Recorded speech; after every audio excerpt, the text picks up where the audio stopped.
Welcome back to the Jungle to Jungle podcast. I'm Tormund, I'm your host. This is the definitive podcast for junglists everywhere, brought to you by community insiders, helping to get you an inside look at where the genre is headed.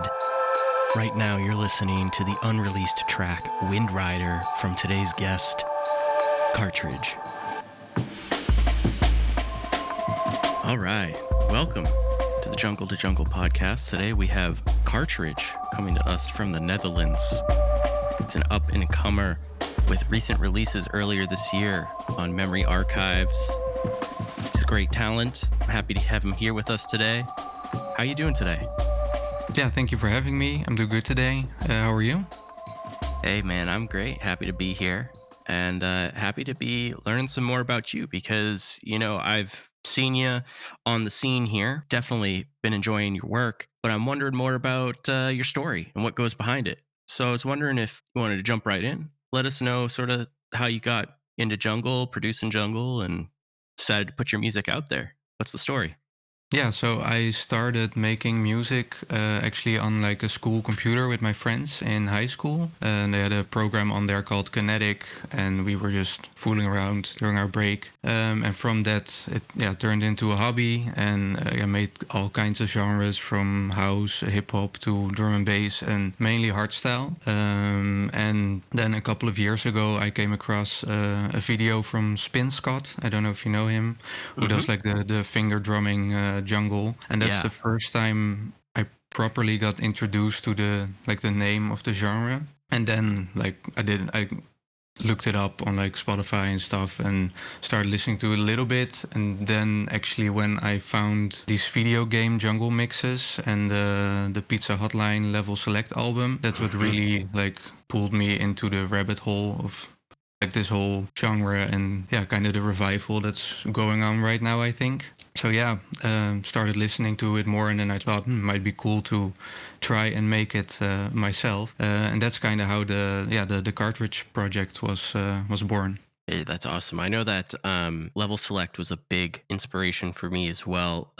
Pizza Hotline definitely pushing forward this low poly breaks Yeah. video game nostalgia subgenre of the atmospheric jungle. Did you have a chance to play like a lot of those games when you were younger that sort of pull from that, like PlayStation 2, 3, anything like that? Yeah, so I personally never owned a PlayStation. I was more of a Nintendo guy, so GameCube and those consoles. But my friends did have PlayStation consoles, so I do have like fond memories of playing those kinds of games. And with the whole aesthetic that comes with it, I think it's really very nostalgic and very gives you a nice feeling when you see that footage and hear those sounds. So I think that definitely plays a big part in why I'm drawn to to this music. I just didn't know growing up that I was listening to jungle drum and bass. Yeah. Yeah, same. I didn't always have a name for it, but when I figured it out, it's like something clicked, and opened Mhm. up from my memory archives, if you will. Yeah. So, is that where Cartridge comes from as a project name from like a Game Boy cartridge, for example? Yeah. Yeah. That's also what I try to bring back, or literally bring back with all my album covers. They look like physical Game Boy Advance cartridges. I think that's really cool. Yeah, thanks. That comes from my love for physical media. I've like growing up, we always listen to a lot of music at my house, and very early on, I get to like pick my own CDs and stuff. So I still collect those and just love the feeling of putting an actual game cartridge into a console and playing it. That just makes it more special compared to like a digital download. Oh, I agree very much. Do you have a favorite cartridge or game, physical game that you cherish? Maybe you don't even play it anymore, but you hold on to it because it has special memories. Mm. Yeah, I think the like more common answer is Link for the Game Boy, and like Zelda, sorry, Link's Awakening. Yes. But like the most fun memory is probably when I got a DS Lite for my birthday, and it came with Drawn to Life, where you get to draw your own Oh yeah. character, and the enemies and the items in the world. So that's probably my favorite, most fond memories of that.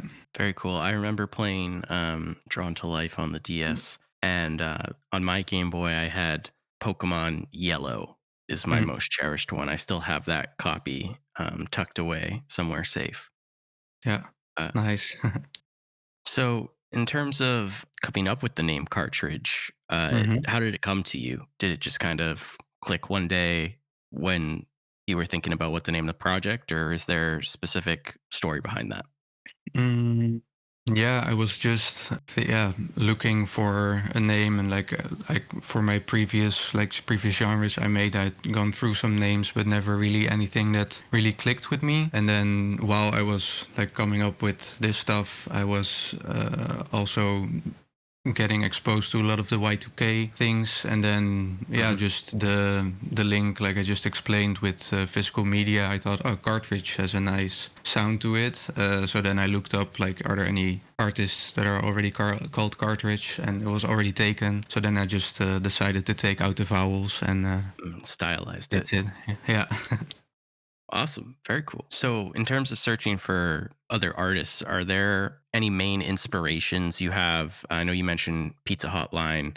hmm Um, is there anyone sort of in like a local culture there in the Netherlands that's producing jungle that you look up to or are inspired by? Yeah, I think Coco Bryce. I listen to him quite a lot. He's also from the Netherlands. I think his work is very yeah, free and creative. He samples all kinds of things. And yeah, that's very inspiring to me. Um, I wasn't aware well, he was from the Netherlands. Yeah, I'm a big fan of Coco as well. yeah, yeah. So that's he's definitely up there. Yeah, they're not producers, but Operator 21 and IPKIS, they organize the Atlantis DMB parties in the Netherlands. I'm planning to go there for the first time soon, so that's also a nice. Have you had the chance to try out any mixing or DJ work? Do you hope to ever get on stage and play out some tunes?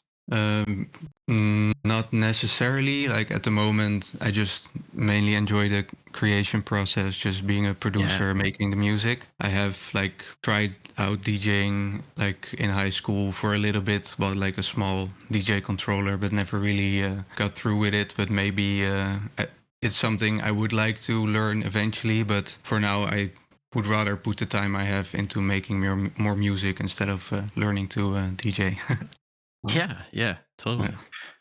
Is there anything new you want to try with your music on the production side?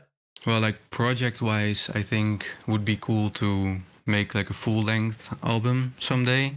For now, I like doing like the yeah 4 or 5 ish tracks in an EP because then I can get like a cohesive piece in like relative shorter time compared to an album. But I would Mhm. definitely like to do that. And like on a track level, I think I really like those jungle tracks where the snare plays a very big role, where it is pitched around and it kind of creates these melodies inside of the drums. Tim Mhm. Reaper does that very well, I think.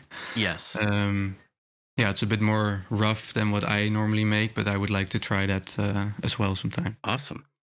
Do you have a favorite drum break that you like to go to when it comes to finding a good snare? Maybe Mm. the Amen break or Funky Drummer, Hot Pants, etc.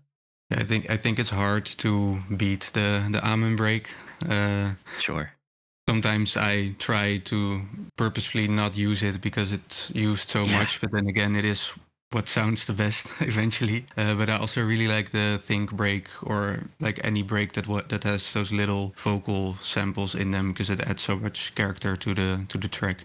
definitely. Yeah, the Think break is one of my favorite as well. Mm. And you're right. The almond break. I mean, it's sometimes you don't want to touch it because everyone's used it for the past 40 years. Yeah, But crazy. also, it's been used for 40 years. It's as like as washed out as it is. It's as integrated into the sound of hip hop and electronic music from the Yeah, roots. definitely. So it's just part of it. Everyone recognizes it, but also you don't want to overuse it. So it is kind of a fine line with Yeah, pulling the almond break out of the crate. yeah. I definitely think it's nice to use it as a layer, like to give a different break some, yeah, a bit more body maybe, or just Yeah. use the snare so you can, yeah, still get that sound, but then without having the full amen break. Yeah.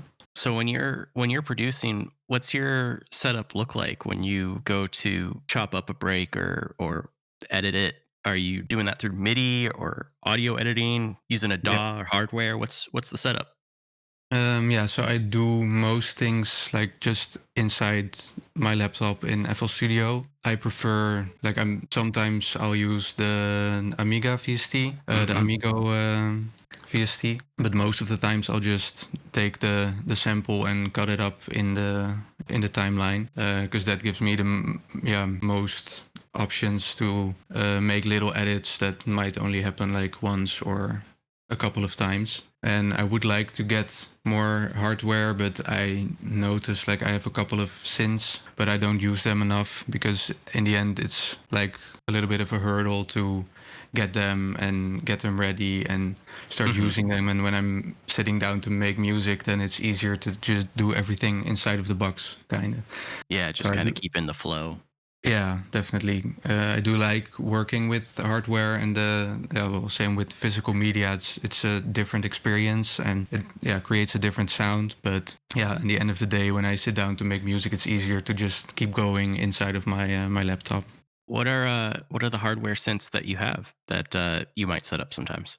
I have Access Virus TI2, which is very nice, very Wow. good sounding synth. I got it from when I was making hardstyle actually. Yeah. Because it's yeah very like Very most prolific producers. and hard style. Yeah. Yeah, but it's also great at like pads and other Oh sounds. yeah. It can do basically Great synth. anything. My first synthesizer I bought was a Microbrute from Arturia, which is Oh, another nice one. Yeah. yeah nice for basses. And I also have a Behringer Crave synth. Cool. It's also a mono synth. So yeah, that's kind of the stuff I like to play around with from time to time. Of all your gear and software, do you have a favorite go-to? I know you mentioned Amigo earlier. Shout out to Potenza DSP. I mean, that was a great piece of software they put out a couple years back. But do you have a favorite inside of FL Studio, or maybe you cherish that Access virus? What's your favorite? Yeah, like physical hardware, it's definitely the virus. But VSTs, I think I have to go with the Korg Triton VST. Also, yeah, just because there are so many great sounds in there, and it kind of gives you that late '90s Yeah, vibe that is yeah very prominent in the music we make. So yeah, it's really got that digital sound to it, but still lush and wide, airy sound yeah, to it. That's another great piece of kit right there. Which actually brings me to my next question. In terms of your sound that you're honing in on in your production, what makes something jungle to you? What's the sound of jungle to you? Is it that lush digital sound, or is it the amen break, or what components make you say this is jungle and not something else? yeah, for me, I think what characterizes jungle mainly is like the loose sampling of the drum breaks. And what I mean by that is for drum and bass records, it's often more quantized, and the drums are made up out of like single hits. And jungle embraces the groove of the original break more, I think. And besides that, like the deep bass lines and of course the pads that really put you in the space of the track, so to say. That's also what really drew me to jungles, like the pads and the melodic elements as well. But I think the more groovy drums is what makes something jungle for me. I love that answer. I appreciate that. That's not something I've really talked about with someone before, but Mm. that the loose groove, as you put it, Yeah. is something that definitely you said that, and I immediately went, yeah, that's jungle versus drum and bass versus something else. It does pull from the groove of the break and find to a way to build everything else around that. or vice versa the other way, where you build something and then you sort of manipulate the groove of the break itself to fit everything else, but it is less quantized, it's less technical in that sense, which I think is where we originally got, tech step, and then the Mhm. evolution into drum and bass was people taking it more in that direction from the Yeah. original jungle roots. But we're back today full cycle in the groove of the breaks, so I think that's a really great answer. Yeah. And I agree with you there. Is that something you try to preserve in your own music, or are you more experimental in taking some of that definition and combine it with other influences to make something new that fits within the genre of jungle? Yeah, it's not something I consciously try to preserve. It's more where the drums and the track take me as I'm making it. I think sometimes when I'm playing around with a drum break and it's the groove grabs me, I'll just chop it up as is. And other times I might like the hits, but maybe as you said, I'm trying to make it fit with the music I already made around it. So then it's Hmm. better to quantize it a little bit more, and then it might become a little bit more of a like atmospheric drum and bass track versus a jungle track. But it's I just try to I just let the break guide me to where the song takes me. So it's not something I really think about when I'm making music. All right. Would you say that went into your release on Memory Archives, Digital Ocean? Mm. Yeah, so my release, Digital Ocean, was a compilation of tracks I had made, as cartridge. They were not, I didn't make them like as one EP. Major Access actually reached out to me and said like, hey, we would like to do an EP with you. I'd love to release these tracks. And so I think for the tracks on that EP, like Oceans Apart is more drum and bass, I think, and but for example, Grains of Sand, it has more of that groovy break Hmm. that's more jungle. So yeah, I think there's a little bit of both in there. And you're working on a new project currently, right? That might be released in the near future. Yeah, that's correct. I'm currently working on a EP that's going to be called Wind Rider. Yeah, I was watching the Studio Ghibli movie Nazca of the Valley of the Wind. I don't know if you know it. Oh, yes. Yeah, of course. And the setting of that world really spoke to me, especially like the opening scene where the main character of the movie Nausicaa is kind of exploring this toxic forest. Yeah. And yeah, that setting really spoke to me. And I during while I was watching, I wrote down some sentences and words from the movie that really resonated with me. With the idea like, oh, maybe I can do something like with some music around that. And then at the same time, my wife was playing the Nier games, which also have great soundtracks. So I was making the tracks inspired by the movie. In between working on it or in the background, I would hear that soundtrack, and that I also kind of influenced me to be inspired by that fantasy RPG kind of sound a little bit. Wow. Yeah. I wouldn't have put those two aesthetics together between near Automata and Nausicaa. I wouldn't have seen a connection between those, but that's going to be really cool to hear how you combine the musical settings and inspiration from both of those. Yeah, I think it's turning out pretty nicely, if I can say that. Yeah, of Um, course. yeah, I generally, when I make music, I'm often inspired by like nature, like a lot of my tracks, like Digital Ocean and Oceans Apart. They're often inspired by nature. Or if I have made something and I need to come up with a name, I kind of picture for myself like, oh, what does this feel like? And then that often leads me towards something like an older track, Digital Creek, also. So yeah, in this new EP, I have songs like Return to the Forest, and Wind Rider is also obviously with kind of air like sounds. So that's the idea behind that. You sent over an example for me to take a listen to before we started the interview, Mm. and I could say I feel like the tracks were cohesive across the EP that's still in production. Is that part of the goal here? Is instead of a collection of tracks like the first release, that you're building something with some more theme across the whole EP? Yeah, I did try to do that, but like using a little bit like similar sound, similar vibe throughout the EP. I always like it. Like I also like compilations or like albums where it's just kind of showcasing what the artist can do and the tracks are all over the place. But I also really like it when an album or EP has like one cohesive theme and you can really get a feel for the world that the artist tries to create and how he or she explores that in different ways through the different tracks. That's awesome. I can't wait to hear the finished product and see when that may be released. So everyone keep in tune for that. But I'm gonna transition us to our rewind portion because today Cartridge, our guest, has selected Doc Scott's Tokyo Dawn. What Yes. about this track is important to you or inspiring to you? Why choose Tokyo Dawn?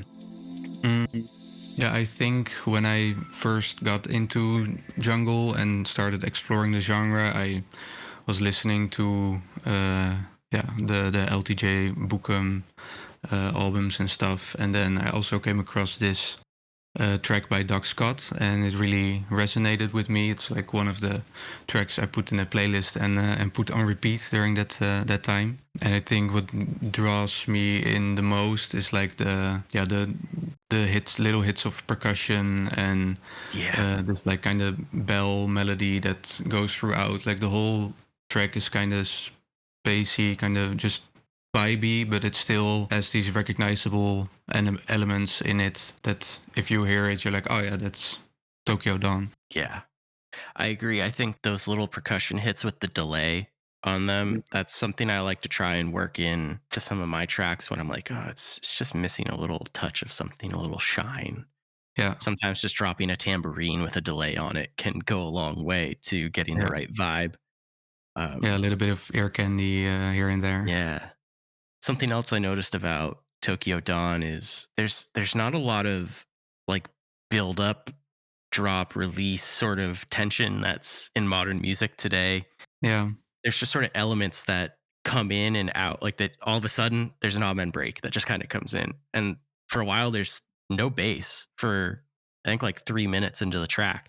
And then when it does come in with the sub bass, the 808, it's just very sparse. There's a couple notes. It's mhm. not like a continuous bass line like you'd find in like a PFM track or Big Bud or something like that. It's just sort of a little bass melody and then there's some room to breathe and then it just kind of grooves in. Yeah. I really like that the track just keeps on flowing, and then before you know it, 6 minutes have passed, and Yeah. it keeps going and it keeps you interested, even though it's not doing that much. And I think that's a very it's a very good track if you can keep the listener entertained with a few elements, and it also doesn't sound like empty or anything. So that's why it inspires me. Yeah, Yeah, sometimes less is more.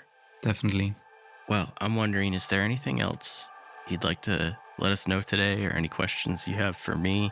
Now's your chance to put it out into the world. Yeah, I just wanted to thank you again for having me, and for anyone who's listening. Yeah, you can check out my music on the usual places, and if you really want to support me, you can check out my Bandcamp. And hopefully you'll enjoy the music I'm making. Well, I do. I enjoy the music you're making. So Thank you. I hope everyone else gets a chance to check it out and keep a lookout for Wind Rider coming to you from Cartridge sometime in the future. Until then, if you want to get a feel for the sound, you can check out Digital Ocean on Memory Archives. It's been a pleasure. Thank you so much for having a conversation with me today and letting us know sort of your background and thoughts behind this cool music that you're making. Amazing, thank you. Also looking forward to new Torment music in the future. Thank you. It's coming eventually. Yeah.